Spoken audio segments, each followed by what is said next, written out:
Good evening, and thank you for joining me for another Boring Books for Bedtime. I hope tonight's selection provides all the boredom your busy brain needs to quiet down and let you get some sleep. Before we begin, I'd like to give a special shout out of thanks to some new members of our Patreon family: Ron, Kat, and Goddess Solely. Thank you all so much for supporting this podcast. By becoming members of Patreon, you help us remain 100% listener supported and ad free for everyone, and it's very much appreciated. If you're interested in supporting Boring Books for Bedtime and finding out more about the perks available to subscribers, including exclusive episodes heard nowhere else, you'll find a link to Patreon in the show description. You'll also find a link to buymeacoffee.com, where you can support us with a one-time tip, no subscription required. I hope you'll take a moment to check them out. Now, let's read and relax. Find a comfortable spot. Adjust your volume. Take a nice deep breath in. Let it out slowly. And off we go. Tonight, let's relax with a dip into the past and more from A Short History of the World by H.G. Wells, published in 1922 by the Macmillan and Company, New York. Let's pick up right where we left off at chapter 28. Let's begin. Chapter 28. The Life of Gautama Buddha. But now we must go back 3 centuries in our story to tell of a great teacher who came near to revolutionizing the religious thought and feeling of all Asia. This was Gautama Buddha, who taught his disciples at Benares in India about the same time that Isaiah was prophesying among the Jews in Babylon, and Heraclitus was carrying on his speculative inquiries into the nature of things at Ephesus. All these men were in the world at the same time in the 6th century BC, unaware of one another.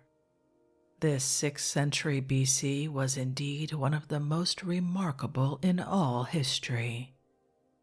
Everywhere, for as we shall tell, it was also the case in China, men's minds were displaying a new boldness. Everywhere they were waking up out of the traditions of kingships and priests and blood sacrifices and asking the most penetrating questions. It is as if the race had reached a stage of adolescence after a childhood of 20,000 years. The early history of India is still very obscure. Somewhen, perhaps about 2000 BC, an Aryan-speaking people came down from the northwest into India, either in one invasion or in a series of invasions, and was able to spread its language and traditions over most of North India. Its peculiar variety of Aryan speech was the Sanskrit. They found a brunette people with a more elaborate civilization in possession of the country of the Indus and Ganges, but they do not seem to have mingled with their predecessors as freely as did the Greeks and Persians. They remained aloof. When the past of India becomes dimly visible to the historian, Indian society is already stratified into several layers, with a variable number of subdivisions which do not eat together, nor intermarry, nor associate freely, and throughout history this stratification into castes continues. This makes the Indian population something different from the simple, freely interbreeding European or Mongolian communities. It is really a community of communities. Siddhartha Gautama was the son of an aristocratic family which ruled a small district on the Himalayan slopes. He was married at 19 to a beautiful cousin. He hunted and played and went about in his sunny world of gardens and groves and irrigated rice fields, and it was amidst this life that a great discontent fell upon him. It was the unhappiness of a fine brain that seeks employment. He felt that the existence he was leading was not the reality of life, but a holiday that had gone on too long. The sense of disease and mortality, the insecurity of the unsatisfactoriness of all happiness, descended upon the mind of Gautama. While he was in this mood, he met one of those wandering ascetics who already existed in great numbers in India. These men lived under severe rules, spending much time in meditation and in religious discussion. They were supposed to be seeking some deeper reality in life, and a passionate desire to do likewise took possession of Gautama. He was meditating upon this project, says the story, when the news was brought to him that his wife had been delivered of his firstborn son. "This is another tie to break," said Gautama. He returned to the village amidst the rejoicings of his fellow clansmen. There was a great feast and a dance to celebrate the birth of this new tie, and in the night Gautama awoke in a great agony of spirit, like a man who is told that his house is on fire. He resolved to leave his happy, aimless life forthwith. He went softly to the threshold of his wife's chamber and saw her by the light of a little oil lamp, sleeping sweetly, surrounded by flowers, with his infant son in her arms. He felt a great craving to take up the child in one first and last embrace before he departed, but the fear of waking his wife prevented him, and at last he turned away and went out into the bright Indian moonshine, and mounted his horse and rode off into the world. Very far he rode that night, and in the morning he stopped outside the lands of his clan and dismounted beside a sandy river. There he cut off his flowing locks with his sword, removed all his ornaments, and sent them and his horse and sword back to his house. Going on, he presently met a ragged man and exchanged clothes with him. And so, having divested himself of all worldly entanglements, he was free to pursue his search after wisdom. He made his way southward to a resort of hermits and teachers in a hilly spur of the Vindhya Mountains. There lived a number of wise men in a warren of caves, going into the town for their simple supplies, and imparting their knowledge by word of mouth to such as cared to come to them. Gautama became versed in all the metaphysics of his age, but his acute intelligence was dissatisfied with the solutions offered him. The Indian mind has always been disposed to believe that power and knowledge may be obtained by extreme asceticism, by fasting, sleeplessness, and self-torment, and these ideas Gautama now put to the test. He betook himself with 5 disciple companions to the jungle, and there he gave himself up to fasting and terrible penances. His fame spread like the sound of a great bell hung in the canopy of the skies, but it brought him no sense of truth achieved. One day he was walking up and down, trying to think in spite of his enfeebled state. Suddenly he fell unconscious. When he recovered, The preposterousness of these semi-magical ways to wisdom was plain to him. He horrified his companions by demanding ordinary food and refusing to continue his mortifications. He had realized that whatever truth a man may reach is reached best by a nourished brain in a healthy body. Such a conception was absolutely foreign to the ideas of the land and age. His disciples deserted him and went off in a melancholy state to Benares. Gautama wandered alone. When the mind grapples with a great and intricate problem, it makes its advances step by step, with but little realization of the gains it has made, until suddenly, with an effect of abrupt illumination, it realizes its victory.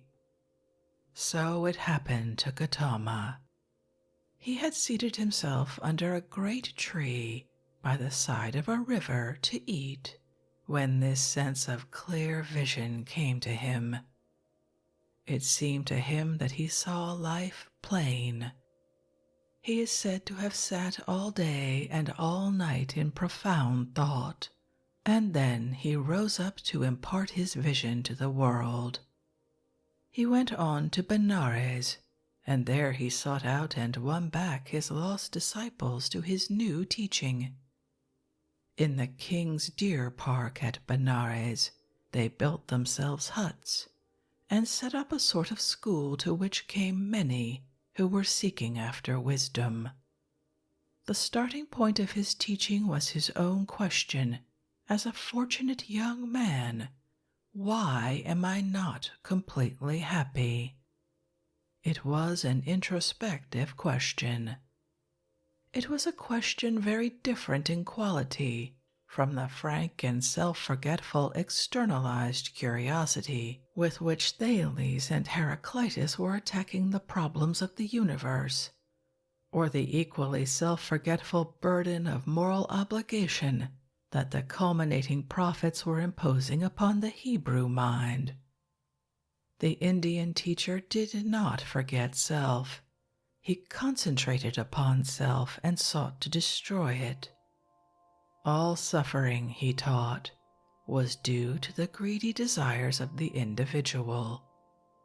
Until man has conquered his personal cravings, his life is trouble and his end sorrow.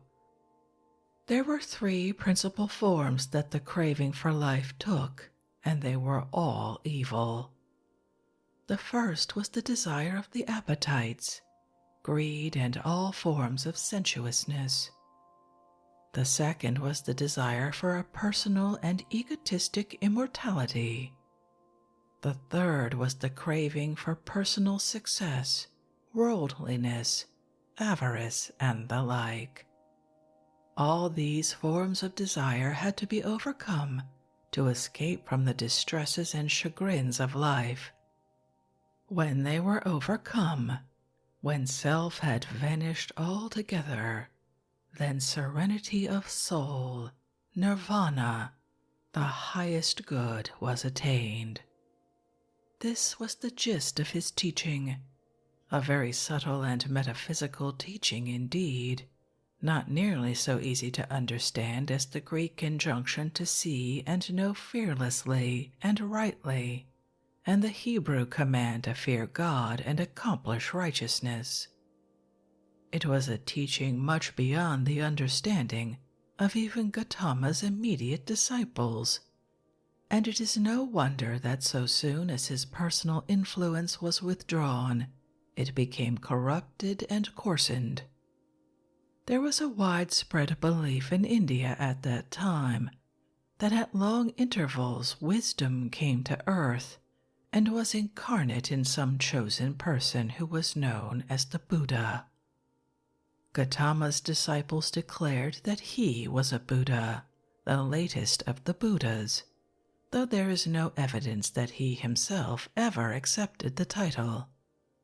Before he was well dead, a cycle of fantastic legends began to be woven about him. The human heart has always preferred a wonder story to a moral effort, and Gautama Buddha became very wonderful. Yet there remained a substantial gain in the world. If nirvana was too high and subtle for most men's imaginations, if the myth-making impulse in the race was too strong for the simple facts of Gautama's life, they could at least grasp something of the intention of what Gautama called the Eightfold Way, or Noble Path in life. In this there was an insistence upon mental uprightness, upon right aims and speech, right conduct, and honest livelihood. There was a quickening of the conscience and an appeal to generous and self-forgetful ends. Chapter 29. King Asoka. For some generations after the death of Gautama, these high and noble Buddhist teachings, this first plain teaching that the highest good for man is the subjugation of self, made comparatively little headway in the world. Then they conquered the imagination of one of the greatest monarchs the world has ever seen. We have already mentioned how Alexander the Great came down into India and fought with Porus upon the Indus. It is related by the Greek historians that a certain Chandragupta Maurya came into Alexander's camp and tried to persuade him to go on to the Ganges and conquer all India. Alexander could not do this because of the refusal of his Macedonians to go further into what was for them an unknown world, and later on, 303 BC, Chandragupta was able to secure the help of various hill tribes and realize his dream without Greek help. He built up an empire in North India and was presently, 303 BC, able to attack Seleucus I in the Punjab and drive the last vestige of Greek power out of India. His son extended this new empire. His grandson, Asoka, the monarch of whom we now have to tell, found himself in 264 BC, ruling from Afghanistan to Madras. Asoka was at first disposed to follow the example of his father and grandfather and complete the conquest of the Indian peninsula. He invaded Kalinga, 255 BC, a country on the east coast of Madras. He was successful in his military operations, and alone among conquerors, he was so disgusted by the cruelty and horror of war that he renounced it. He would have no more of it. He adopted the peaceful doctrines of Buddhism and declared that henceforth his conquests should be the conquests of religion. His reign for 28 years was one of the brightest interludes in the troubled history of mankind. He organized a great digging of wells in India and the planting of trees for shade. He founded hospitals and public gardens, and gardens for the growing of medicinal herbs. He created a ministry for the care of the Aborigines and subject races of India. He made provision for the education of women. He made vast benefactions to the Buddhist teaching orders and tried to stimulate them to a better and more energetic criticism of their own accumulated literature, for corruptions and superstitious accretions had accumulated very speedily upon the pure and simple teaching of the great Indian master. Missionaries went from Asoka to Kashmir, to Persia, to Ceylon, and Alexandria. Such was Asoka, greatest of kings. He was far in advance of his age. He left no prince, and no organization of men to carry on his work. And within a century of his death, the great days of his reign had become a glorious memory in a shattered and decaying India. The priestly caste of the Brahmins, the highest and most privileged caste in the Indian social body, has always been opposed to the frank and open teaching of Buddha.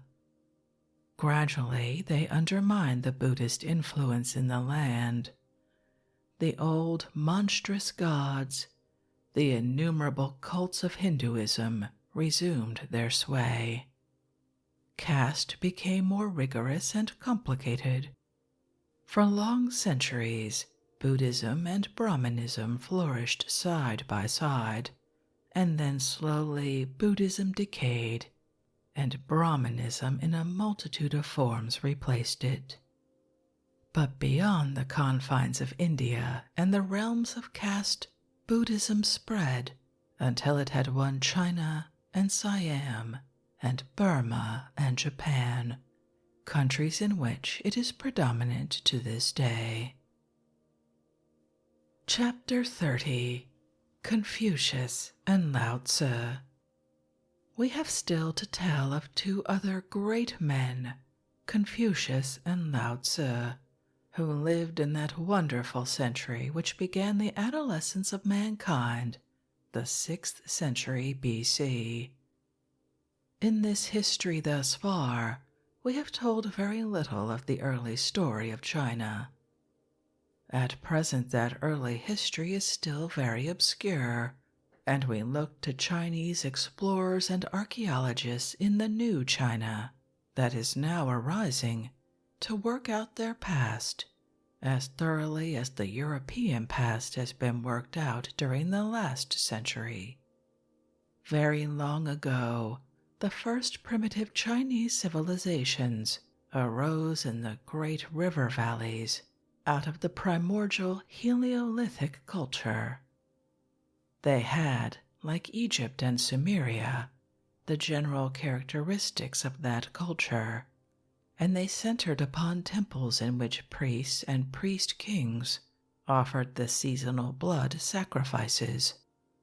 The life in those cities must have been very like the Egyptian or Sumerian life of 6,000 or 7,000 years ago, and very like the Maya life of Central America 1,000 years ago. If there were human sacrifices, they had long given way to animal sacrifices before the dawn of history, and a form of picture writing was growing up long before 1,000 years B.C.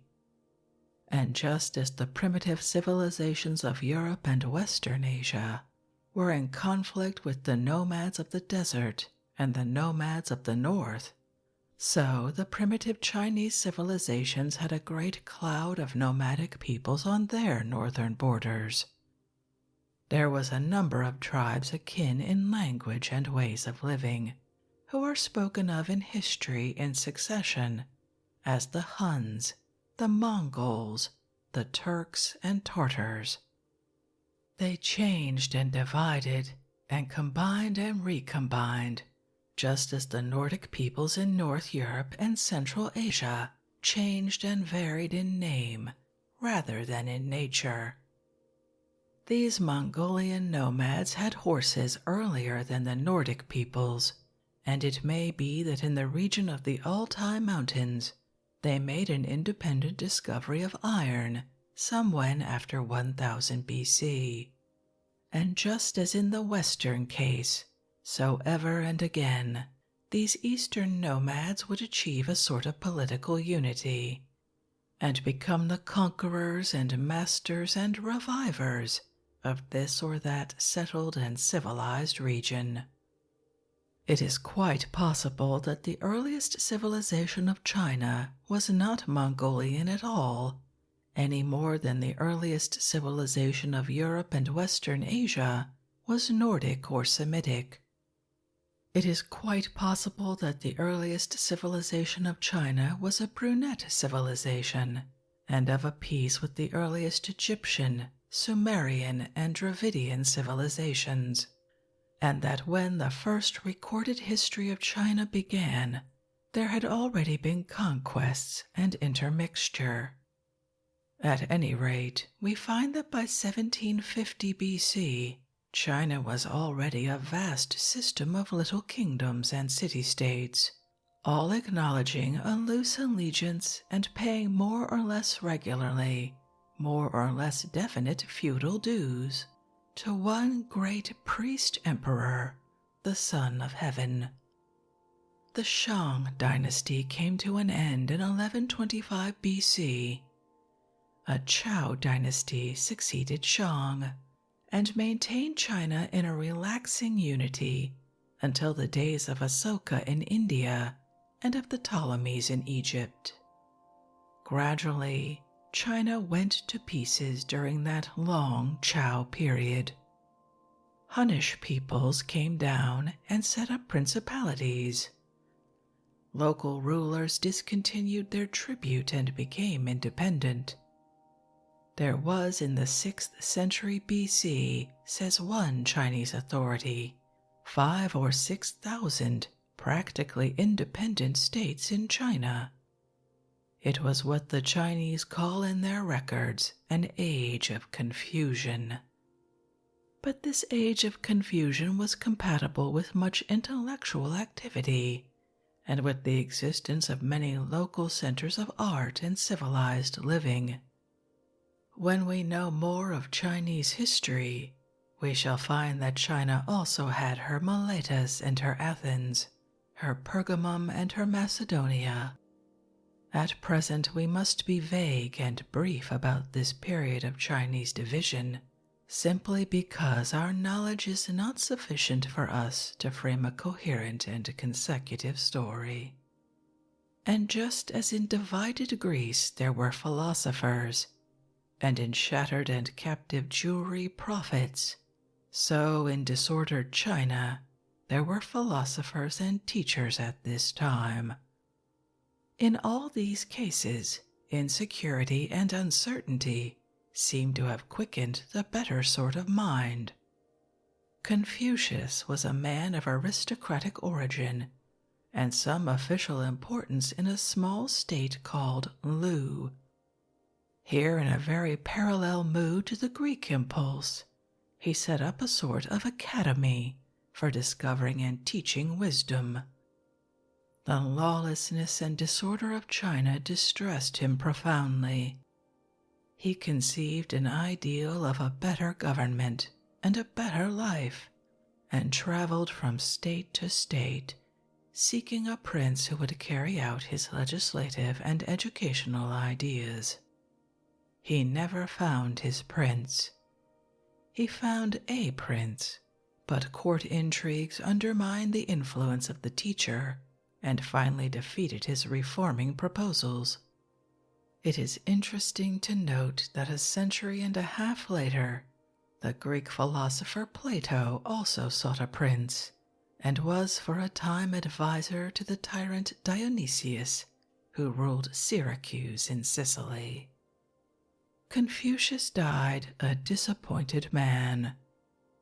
No intelligent ruler arises to take me as his master, he said, and my time has come to die. But his teaching had more vitality than he imagined in his declining and hopeless years, and it became a great formative influence with the Chinese people. It became one of what the Chinese call the three teachings, the other two being those of Buddha and of Lao Tse. The gist of the teaching of Confucius was the way of the noble or aristocratic man. He was concerned with personal conduct as much as Gautama was concerned with the peace of self-forgetfulness, and the Greek with external knowledge, and the Jew with righteousness. He was the most public-minded of all great teachers. He was supremely concerned by the confusion and miseries of the world, and he wanted to make men noble in order to bring about a noble world. He sought to regulate conduct to an extraordinary extent, to provide sound rules for every occasion in life. A polite, public-spirited gentleman, rather sternly self-disciplined, was the ideal he found already developing in the northern Chinese world, and one to which he gave a permanent form. The teaching of Lao Tse, who was for a long time in charge of the imperial library of the Zhou dynasty, was much more mystical and vague and elusive than that of Confucius. He seems to have preached a stoical indifference to the pleasures and powers of the world, and a return to an imaginary simple life of the past. He left writings very contracted in style and very obscure. He wrote in riddles. After his death, his teachings, like the teachings of Gautama Buddha, were corrupted and overlaid by legends, and had the most complex and extraordinary observances and superstitious ideas grafted upon them.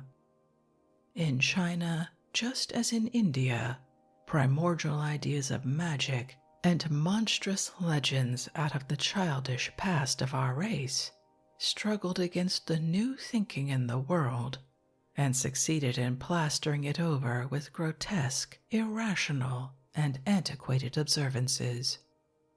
Both Buddhism and Taoism, which ascribes itself largely to Lao Tse, as one finds them in China now, are religions of monk, temple, priest, and offering, of a type as ancient in form, if not in thought, as the sacrificial religions of ancient Sumeria and Egypt. But the teaching of Confucius was not so overlaid, because it was limited and plain and straightforward, and lent itself to no such distortions. North China, the China of the Huanghe River, became Confucian in thought and spirit. South China, Yangtze Kiang China, became Taoist.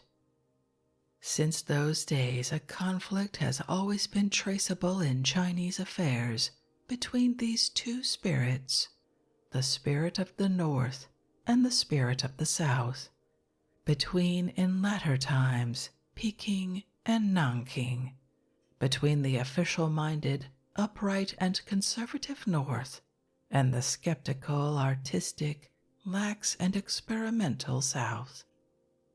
The divisions of China of the age of confusion reached their worst stage in the 6th century BC. The Zhou dynasty was so enfeebled and so discredited that Lao Tse left the unhappy court and retired into private life. 3 nominally subordinate powers dominated the situation in those days: Tse and Sin, both northern powers, and Chu, which was an aggressive military power in the Yangtze Valley. At last, Tse and Sin formed an alliance, subdued Chu, and imposed a general treaty of disarmament and peace in China. The power of Sin became predominant. Finally, about the time of Asoka in India, the Sin monarch seized upon the sacrificial vessels of the Zhou emperor and took over his sacrificial duties. His son, Shi Huangti, king in 246 BC, emperor in 220 BC, is called in the Chinese chronicles the first universal emperor. More fortunate than Alexander, Shi Huangti reigned for 36 years as king and emperor. His energetic reign marks the beginning of a new era of unity and prosperity for the Chinese people. He fought vigorously against the Hunnish invaders from the northern deserts, and he began that immense work, the Great Wall of China, to set a limit to their incursions. Chapter 31. Rome comes into history. The reader will note a general similarity in the history of all these civilizations, in spite of the effectual separation caused by the great barriers of the Indian northwest frontier and of the mountain masses of Central Asia and further India. First, for thousands of years, the Heliolithic culture spread over all the warm and fertile river valleys of the Old World and developed a temple system and priest rulers about its sacrificial traditions. Then the nomads came in from the regions of seasonal grass and seasonal migrations and superposed their own characteristics and often their own language on the primitive civilization. They subjugated and stimulated it, and were stimulated to fresh developments, and made it here one thing and here another. In Mesopotamia it was the Elamite and then the Semite, and at last the Nordic Medes and Persians and the Greeks who supplied the ferment. Over the region of the Aegean peoples it was the Greeks. In India it was the Aryan speakers. In Egypt there was a thinner infusion of conquerors into a more intensely saturated priestly civilization. In China the Hun conquered and was absorbed and was followed by fresh Huns. China was Mongolized just as Greece and North India were Aryanized, and Mesopotamia Semitized and Aryanized. Everywhere the nomads destroyed much, but everywhere they brought in a new spirit of free inquiry and moral innovation. They questioned the beliefs of immemorial ages. They let daylight into the temples. They set up kings who were neither priests nor gods, but mere leaders among their captains and companions. In the centuries following the 6th century BC, we find everywhere a great breaking down of ancient traditions, and a new spirit of moral and intellectual inquiry awake, a spirit never more to be altogether stilled in the great progressive movement of mankind. We find reading and writing becoming common and accessible accomplishments among the ruling and prosperous minority. They were no longer the jealously guarded secret of the priests. Travel is increasing, and transport growing easier by reason of horses and roads. A new and easy device to facilitate trade has been found in coined money. Let us now transfer our attention back from China in the extreme east of the Old World to the western half of the Mediterranean. Here we have to note the appearance of a city which was destined to play at last a very great part indeed in human affairs. Rome. Hitherto we have told very little about Italy in our story.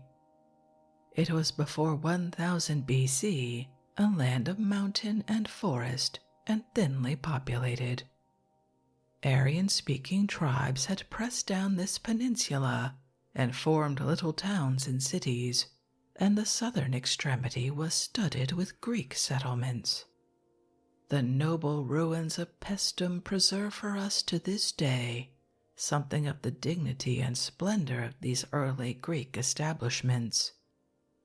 A non-Aryan people, probably akin to the Aegean peoples, the Etruscans, had established themselves in the central part of the peninsula. They had reversed the usual process by subjugating various Aryan tribes. Rome, when it comes into the light of history, is a little trading city at a ford on the Tiber, with a Latin-speaking population ruled over by Etruscan kings. The old chronologies gave 753 BC as the date of the founding of Rome, half a century later than the founding of the great Phoenician city of Carthage, and 23 years after the first Olympiad. Etruscan tombs of a much earlier date than 753 BC have, however, been excavated in the Roman Forum. In that red-letter century, the 6th century BC, the Etruscan kings were expelled, 510 BC, and Rome became an aristocratic republic with a lordly class of patrician families dominating a commonalty of plebeians. Except that it spoke Latin, it was not unlike many aristocratic Greek republics. For some centuries, the internal history of Rome was the story of a long and obstinate struggle for freedom and a share in the government on the part of the plebeians. It would not be difficult to find Greek parallels to this conflict, which the Greeks would have called a conflict of aristocracy with democracy. In the end, the plebeians broke down most of the exclusive barriers of the old families and established a working equality with them.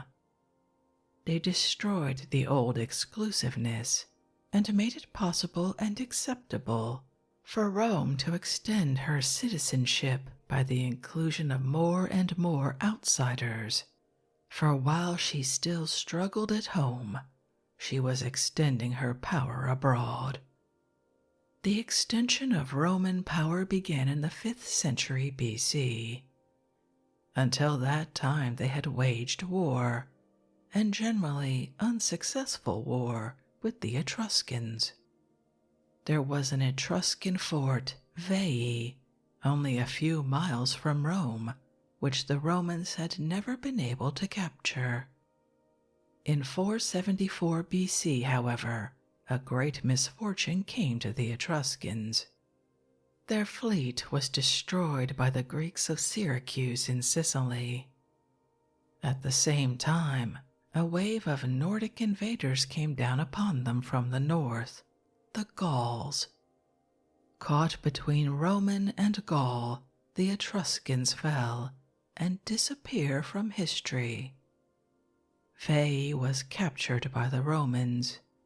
The Gauls came through to Rome and sacked the city, 390 BC, but could not capture the capital. An attempted night surprise was betrayed by the cackling of some geese, and finally the invaders were bought off and retired to the north of Italy again. The Gaulish raid seems to have invigorated rather than weakened Rome. The Romans conquered and assimilated the Etruscans and extended their power over all central Italy, from the Arno to Naples. To this they had reached within a few years of 300 BC.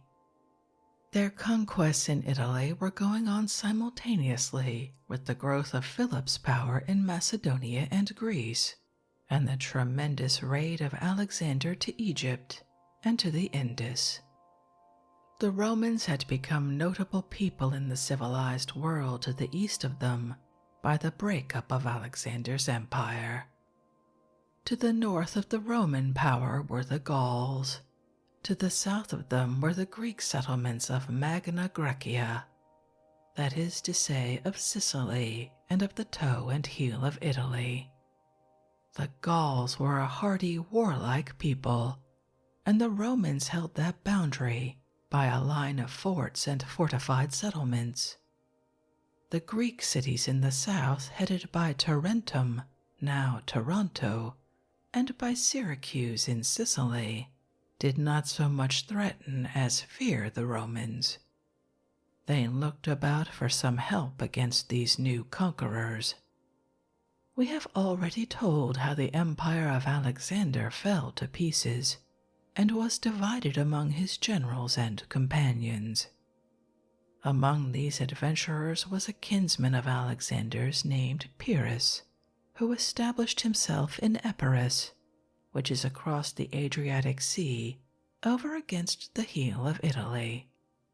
It was his ambition to play the part of Philip of Macedonia to Magna Graecia, and to become protector and master general of Tarentum, Syracuse, and the rest of that part of the world. He had what was then a very efficient modern army.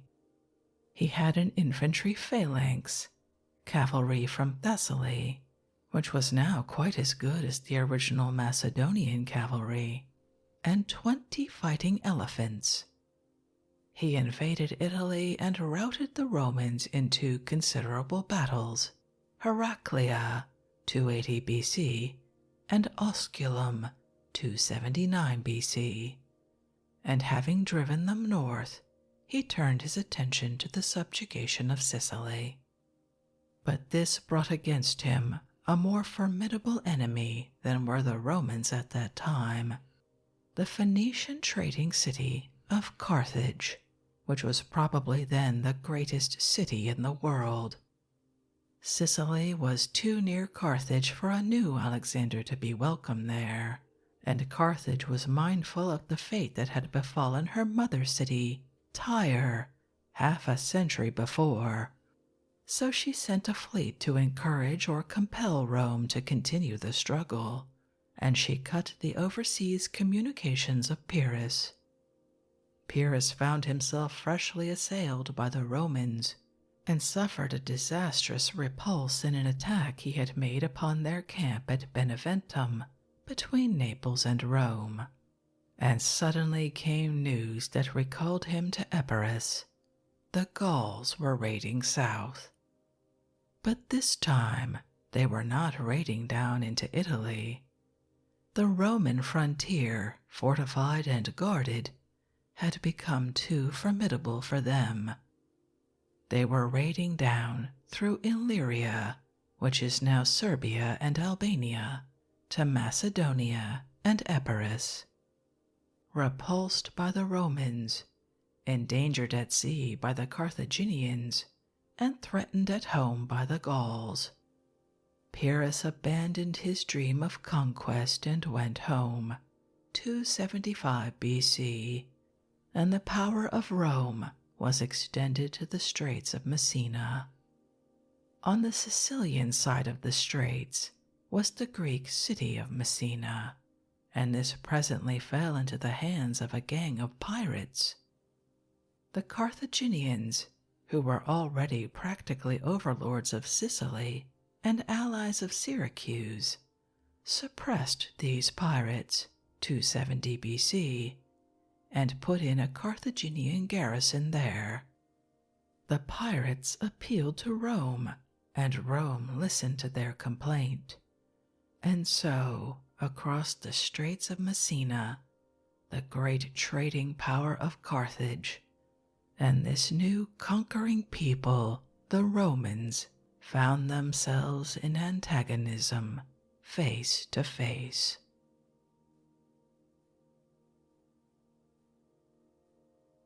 But I think we'll leave that conflict for our next reading, because that's the end of the chapter, and that seems as good a place as any to end this evening's reading from A Short History of the World by H.G. Wells, a book that, quite frankly, I love reading. It's really one of my favorites, and I hope you enjoy it as well. If you'd like to read this wonderful work for yourself, as always, you'll find a link to a free ebook from Project Gutenberg in the show description. If you'd like to connect, suggest a boring book you'd like to hear read, or request more from one we've already started, you can drop me an email via our website, www.boringbookspod.com. It's always a pleasure to hear from you. Thank you so much for joining me for this evening's reading. Until our next boring book, good night.